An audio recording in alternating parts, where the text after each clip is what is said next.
On the news tonight, INEC says disappointment awaits PVC buying politicians. CJ warns judges over election cases. CBN to enforce laws on abuse of Naira. And on the foreign scene, American couple remanded for torture of 10-year-old in Uganda. Good evening, the major reports. My name is David Ojo. President Muhammadu Buhari has restated the determination of the Nigerian government towards achieving the vision of 30 gigawatts of energy by the year 2030. According to the statement by the Special Assistant of Buhari, Garba Shehu, the president said these during the discussion panel on energy transition at the ongoing U.S.-Africa Leaders Summit in the United States. He used the opportunity to outline the comprehensive energy transition plan unfolded by his administration in response to the issues associated with the climate change. Buhari said Nigeria became the first African country to develop a detailed energy transition plan to tackle both energy poverty and climate change and deliver the sustainable development goal by 2030 and net zero by 2060. He stressed that the Nigerian government has embarked on several reforms on mini grid regulation as well as integration and renewable energy into the national grid. Osun State Governor Senator Ademola Adeleke has expressed the readiness of his administration of giving a facelift to the state transportation system to enhance the state economy. Governor Adeleke stated these while inaugurating the State Committee on Transportation. Saeed Adeboje has the details. The top echelon of the People's Democratic Party in Osun State, led by its caretaker committee chairman, Dr. Adekunle Akindele, joined Governor Ademola Adeleke, who was flanked with his deputy, Prince Kola Adewusi, and the secretary to the state government, Alhaji Teslim Igbalaye, to perform the inauguration of the Committee on Transportation. Inaugurating the 13-man Transportation Committee, Governor Ademola Adeleke expressed the readiness of his administration to always take action that will bring comfort to an average resident of Osun State. Governor Adeleke, who described the transportation system as vital to economic development, said that his administration is set to create modern transport terminal to ease movement across the state. Our decision is determined to sanitize every part across the state. We can no longer allow our paths to be breeding grounds for traffic and lawlessness. It is time to secure our state by making public environment safe. Lord members of the committee to discharge the job before them with utmost seriousness. Responding on behalf of other members of the Transportation Committee, the chairman, Mr. Jola Akintola, appreciated Governor Adeleke for counting them worthy of such lofty assignment. Mr. Akintola assured that members of the committee will not betray the trust vested in them. We want to assure the government that we will not disappoint them. We will not interest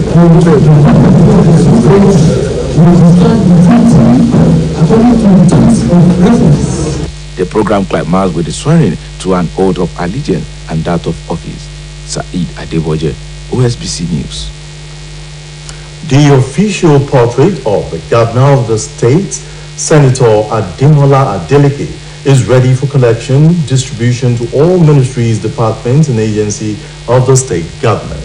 This is contained in a statement by the State Ministry of Information and Civic Orientation.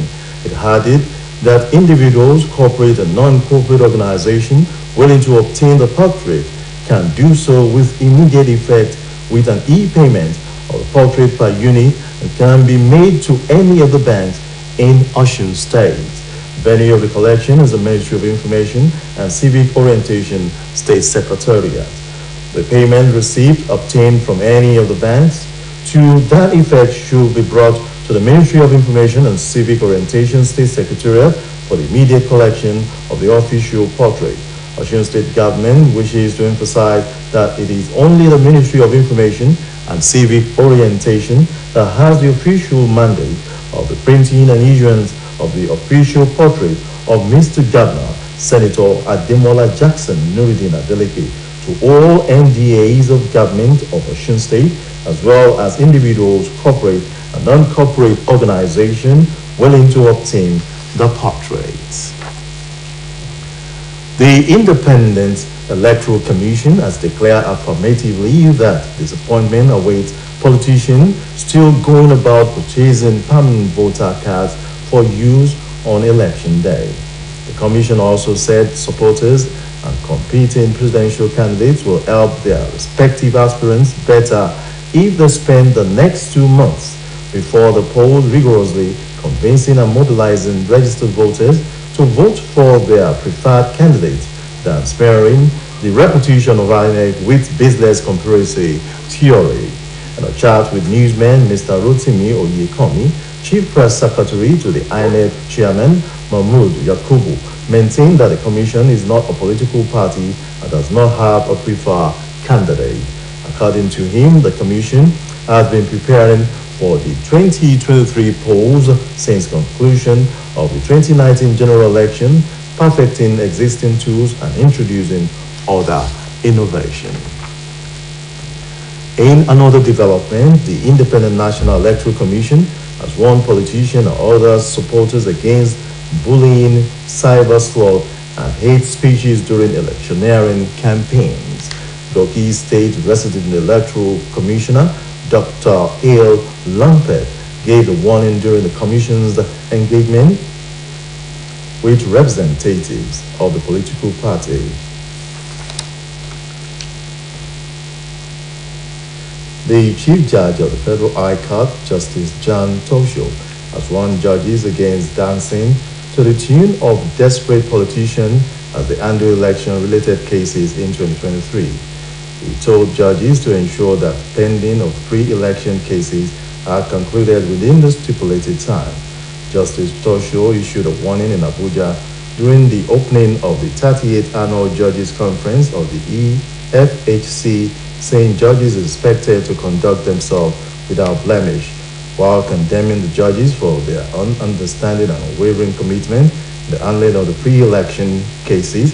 He said the conference is intended to examine issues confronting the court and find solutions to them. Speaking at the event, Chief Justice of Nigeria, Justice Oluwakayode Ariwola, said the conference will be allowed judges to rub minds and discuss how to address the challenges facing the court. The Central Bank of Nigeria has warned that those abusing Naira are liable to go to jail. The Principal Manager, Currency Operation Department at the CBN, Ms. Ngozi Etten, gave the warning when she spoke with newsmen in Abuja. The Apex Bank, it warned that the law banning the spraying and the stepping of the Naira, especially the social gatherings, is still in force, and offenders are liable to 6 months in prison and a fine of 50,000. It was reported that Section 21, Subsection 3 of the CBN Act 2007 provides that mishandling of Naira is punishable offense. She said the CBN was working with police, the Federal Inland Revenue Service, the EFCC, and the Nigerian Financial Intelligence Unit to curb the abuse. Financial experts has backed the review of the Central Bank of Nigeria's proposed cash withdrawal limit policy for individuals and corporate. The experts spoke against the background of the CBN Governor, Mr. Godwin Emefiele's comment that government will not be rigid in the implementation of cashless policy. Emefiele, who spoke with newsmen after briefing President Muhammadu Buhari, said the policy will be reviewed from time to time to accommodate the concern raised by the people. A former executive secretary, Chartered Institute of Bankers of Nigeria, Uju Ogubunka, said the Apex Bank proposing a review the policy is a welcome development. Nigerians have called on federal government to stand up to its responsibility and stop paying lip service in the fight against corruption. Those who spoke with Osbc News in separate interviews made the call consequently upon the alleged non-remittance of 89 trillion naira stamp duty to the federal government. Oluwa Tobiloba Odunuga has the details. Controversies have been trailing the recent allegations of 89 trillion naira stamp duty fraud, as Nigerians believe that it is one of the biggest financial scams in recent times. It would be recalled that a member of the House of Representatives from Jigawa State, Honorable Gudaji Kazuri, had alleged that the central bank governor, Godwin Emefiele, with some others, are frustrating the committee's effort to recover the unremitted stamp duty revenue to the federal government. The lawmaker also accused them of preventing him from seeing the president to submit the progress report of the committee. Speaking with Osbc News in separate interviews, public affairs analysts including Dr. Soji Akinpelu and Comrade Wahid Lawal maintained that if the allegations are true, it means that the federal government has failed in its responsibility in its statutory duties to monitor the funds of the government. They added that it is time for the federal government and other stakeholders to stand up to their responsibilities in protecting the public funds. The duo of Dr. Akinpelu and Comrade Lawal stated further that the stamp duty charge on all transactions is meant to be used for national development. The federal government are not paying attention to what they should pay attention to. Banks are cheating us. There are so many frivolous deductions going on bank accounts. I don't think it's a lie that some people are sitting on these deductions. They are enjoying from it. Banks will be deducting stamp duty from us and they won't remit it to the appropriate quarters. And government fail in the responsibility to even act on this. It shows that government is culpable in all this problem. How can government provide a charge and the bank deduct it and the government doesn't even trace the money? Government should be awake to their responsibility. Meanwhile, his presidential spokesperson, Garba Shehu, has dismissed the allegations of misappropriation of over 89 trillion naira in stamp duty funds by Honorable Gudaji Kazuri. Mr. Shehu described the claim as unfounded and a figment of the imagination of Honorable Kazuri. He argued that the committee of which Honorable Kazuri claimed to be secretary had since been dissolved since 2020, while another committee was set up in the same year for the same purpose. Oluwa Tobiloba Odunuga, Osbc News. Teachers in Osun State under the umbrella of Nigerian Union of Teachers have expressed strong conviction in the ability of the state governor, Senator Ademola Adeleke, to reposition the education sector for the betterment of the society. The teachers made this known at the 7th Quadrennial and 8th Delegate Conference of the Nigerian Union of Teachers, Osun State Wing. Oluchi Amuda has the details.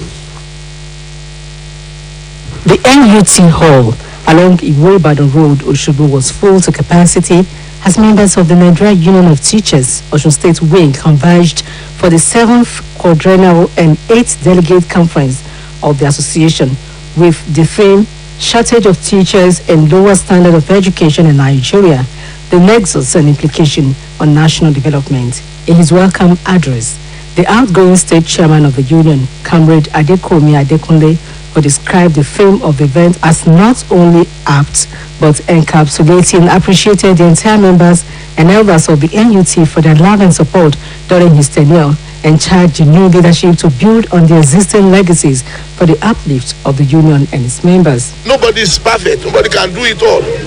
I build on the legacy of my former chairman, and I want them to build on my legacy so that at the end of the day, we shall all have cause to celebrate teaching, and then you too will be promoted and become an acceptable union among teachers in the state. In their goodwill messages, The leadership of the Federal Ministry of Labour and Productivity, the Nigerian Labour Congress in Osun State, the Joint Negotiation Council, SUBEB, TESCOM, as well as the representatives of NUT elders enjoined the delegates to elect leaders that will protect their interests and promote harmonious relationship between the union and the state government. At the end of the 7th quadrennial and 8th delegate conference of the NUT, Comrade Muritala Fatade emerged the chairman of the union.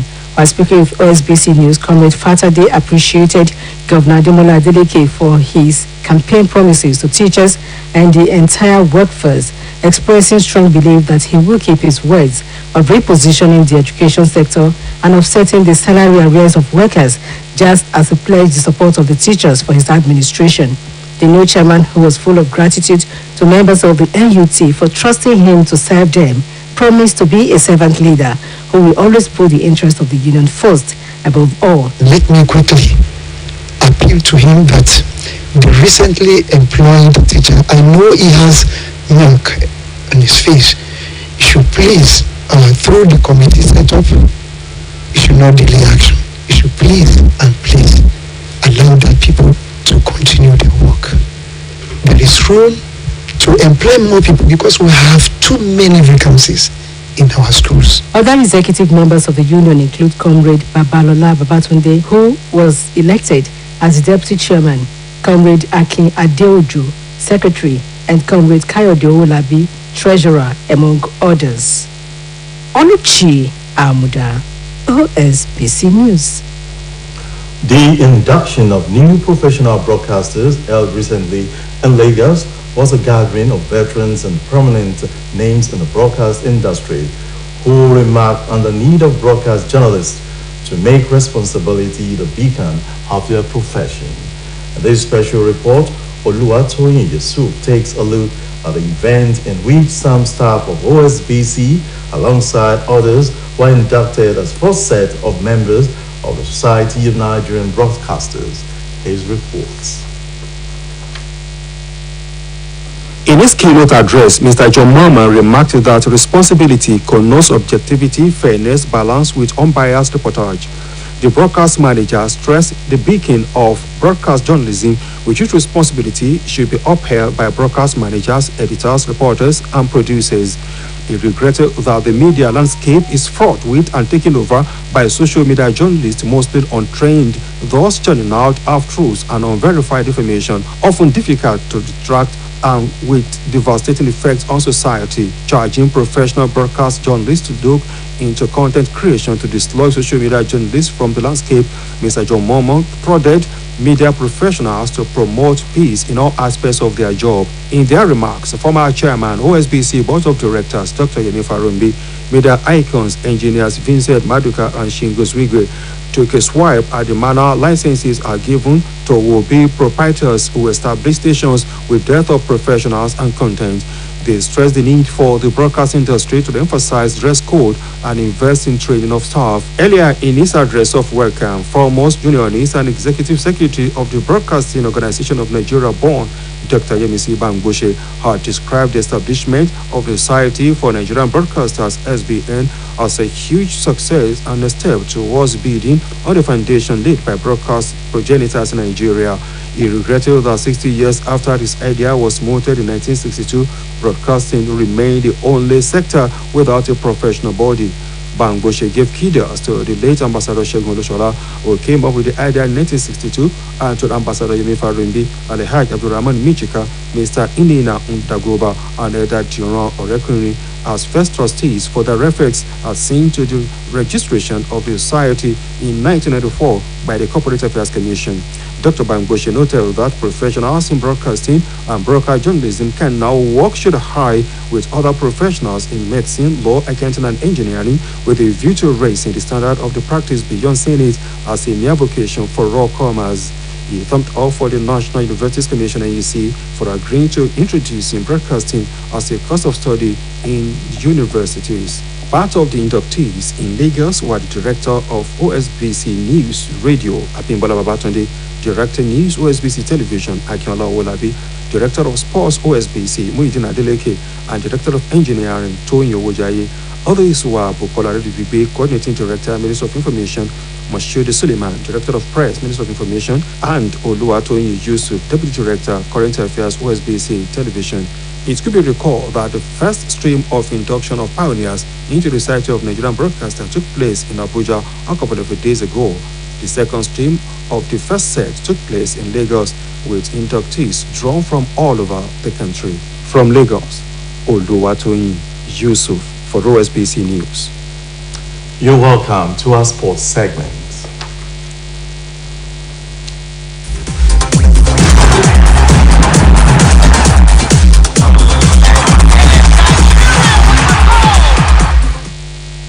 An inspired Lionel Messi scored from a penalty spot, and Julian Alvarez struck twice as Argentina beat Croatia 3-0 to reach their second World Cup final in 8 years.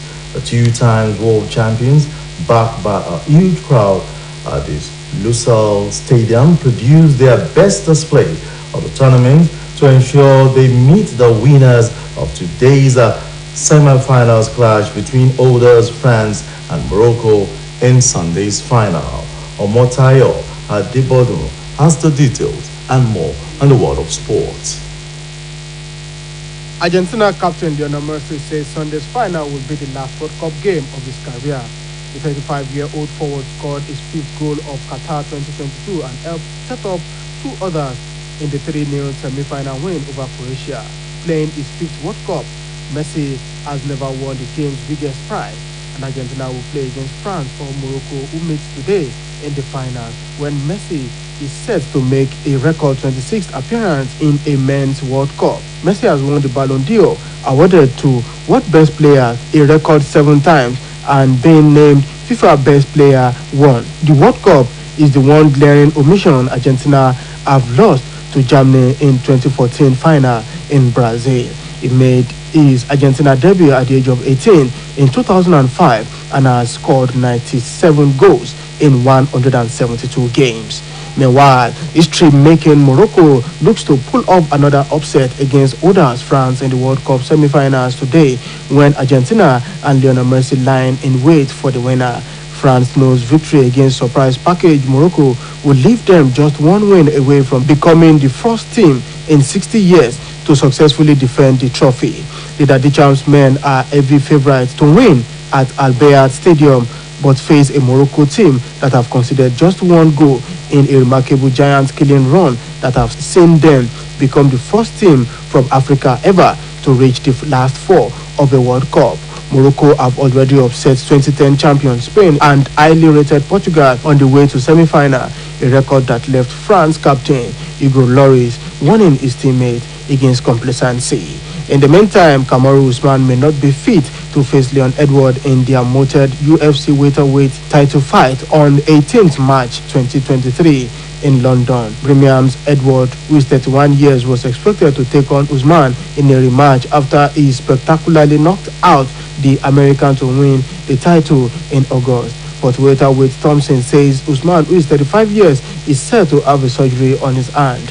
No fights have yet been confirmed for the UFC London card, but Edwards is penciled in the headline at the O2 Arena, and it was expected Usman would be given an immediate opportunity to reclaim the belt. The 39-year-old believes it will be a good match for Edwards, given they are both strikers. The UFC is expected to stage its first world title fight in the UK since Michael Bisping successfully defended his middleweight belt against Dan Henderson in 2016 in Manchester. Omotayo Adebodun, OSBC News.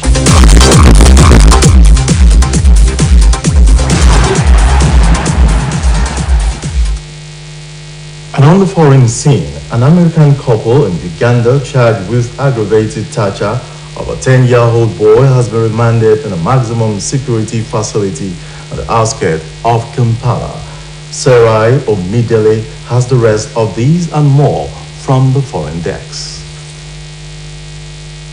Nicholas Spencer and his wife Matthias Spencer, both age 32, was charged and remanded to Luzira Prison, a maximum security facility on the outskirts of the capital Kampala. The couple have 3 Ugandan children with them under foster care, including the victim.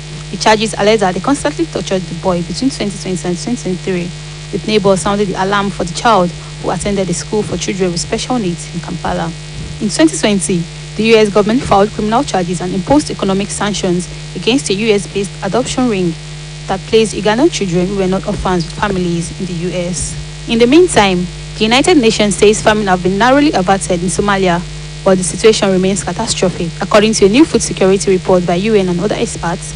As a result of severe food insecurity, parts of the country are in danger of famine in the coming months. The report said more than 8 million people face unprecedented level of need after 5 consecutive failed rainy seasons and exceptionally high food prices. The report indicated sudden numbers of people at the highest level on the UN's 5-scale food insecurity classification, known as IPC, which means they have dangerously little access to food and could face starvation. Meanwhile, at least 4 people are dead after an incident involving a small boat in the English Channel between Britain and France. According to reports, dozens of people were rescued after a small boat capsized in the icy water off the British coast, and 43 people had been rescued. The vessel reportedly sank while trying to cross the English Channel with at least 50 refugees and asylum seekers believed to be on board. Despite freezing temperatures, more than 500 asylum seekers have made the perilous journey in small boats in the last 2 days, with the people traffickers who organized the crossing taking advantage of low winds and calm seas. The Maritime and Coast Guard Agency said the rescue operation involved the British and French navies, the UK's border force, police, air ambulances, and other emergency responders. Sarah Omendele, OSBC News. And that ends the major report on OSBC TV. It was edited by Kayode Adebayo.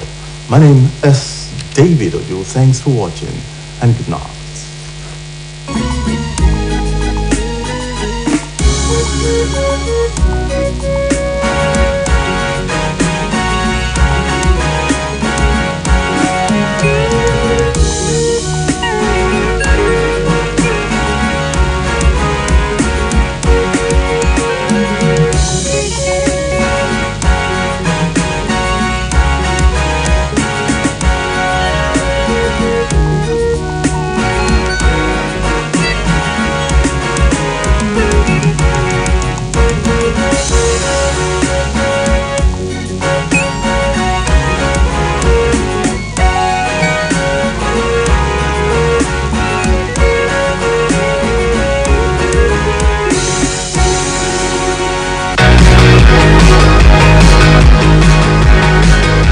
Chief Mrs. Florence Modúpẹ́ Ọládìméjì ó dàárọ̀ o. lówùrọ̀ jíire. gbogbo ẹbí ọba Elijah Ọládìméjì àtẹ̀bí olóyè Olúkẹ́mà Àìná Ògúnmọ́rọ́tì nílùú Ìjẹ̀dá Ìjẹ̀ṣà ìpínlẹ̀ Ọ̀ṣun ń fàsìkò yìí kéde ayẹyẹ ìsìnkú màmá wa aya wa àti ọmọ wa Chief Mrs. Florence Modúpẹ́ Ọládìméjì ní Àìná Ògúnmọ́rọ́tì ẹni tó jáde láyé lọ́jọ́ 23 oṣù kẹsàn-án ọdún yìí lẹ́ni ọdún 64 láyé ìsìnkú ṣe lọ rèé Friday ọjọ́ 24 oṣù kejìlá ọdún yìí láàgbé màmá kúrò ní mọ́ṣúárì láti lọ tẹ̀ ní tẹ̀yẹ nílé rẹ̀ tó wà ní A6 Òkèayọ̀ Street Ìlókò Road Ìjẹ̀dá Ìjẹ̀ṣà ìpínlẹ̀ Ọ̀ṣun láago kan ọ̀sán aago 5 ìrọ̀lẹ́ ọjọ́ yìí ní ìsìn oní onígbàgbọ́ yóò wáyé fún màmá Chief Mrs. Florence Modúpẹ́ Ọládìméjì nílé rẹ̀ bákan náà sátidé ọjọ́ 17 oṣù kejìlá ọdún yìí ní ìsìn ìdúpẹ́ pàtàkì yóò wáyé ní Methodist Church Cathedral Ìjẹ̀dá Ìjẹ̀ṣà kẹ́tẹ́lẹ́yìn ìsìn yìí ni màmá yóò wọ káàlẹ̀ lọ táyà ìgbàlejò yóò sì tẹ̀lé ní LA Primary School Ìjẹ̀dá Ìjẹ̀ṣà ìpínlẹ̀ Ọ̀ṣun túnrẹ́ màmá Chief Mrs. Florence Modúpẹ́ abiyamọ lọ́jọ́ Ògúnlé aya bàbá wa Michael Adénípẹ̀kun Ọládìméjì ìpàdé tọjú àjíǹde